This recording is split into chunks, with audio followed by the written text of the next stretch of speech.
Every once in a while, I get an email like this. Hey Friday Adventure Club, will you feature our product in a video? Phone holders, dash cameras, charging cables, solar powered outdoor lighting for the yard that I don't have. But every once in a while, I get something exciting.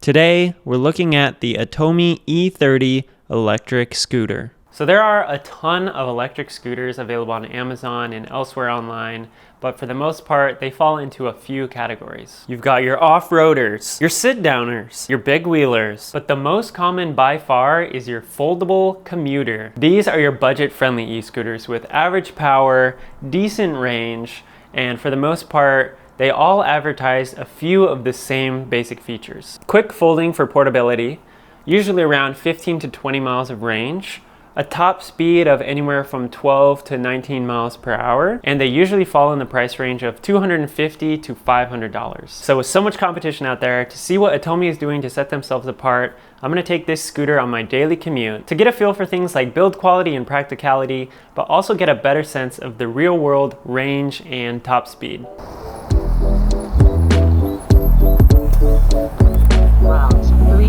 Time. Thank you. Thank you.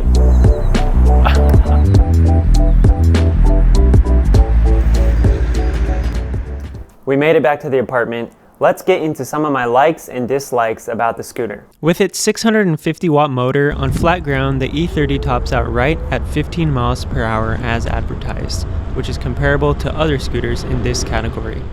On hills though, at about a 6% uphill grade, the E30 starts to struggle. In a basic brake test, at 15 miles per hour, it took about 18 feet to come to a complete stop. After about 9 miles of riding, the battery gauge was at 2 out of 4 bars. I think you'd be lucky to reach the advertised range of 19 miles on one charge, but it is winter here, so for average use, the range estimate seems within reason. My biggest gripe with the E30 is the non-removable battery, which means you have to lug the whole scooter to an outlet to charge, and at 40 pounds, this thing isn't light. One feature that I haven't seen before is what Atomi calls their double insured folding mechanism.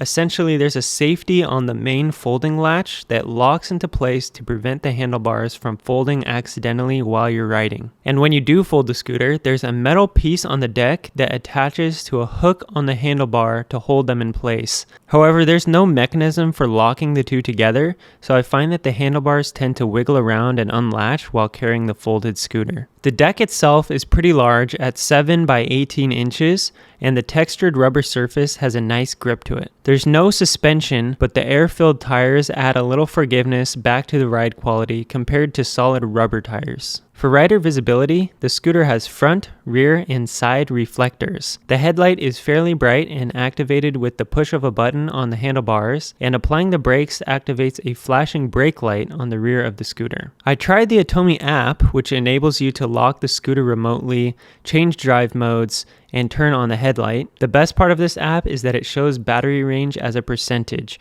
which is much more informative than the 1 to 4 bars on the digital display on the handlebars. As for the build quality, the frame is sturdy and the deck and handlebars are solid. Plus, the yellow details are a nice touch. Build quality is definitely above average for something in this segment, and for 250 bucks, this scooter is a deal. If you're in the market, you can find the E30 and other models at atomiscooters.com. Thanks again to Atomi for sending me this one to try out. Thank you all for watching, and I'll see you next time.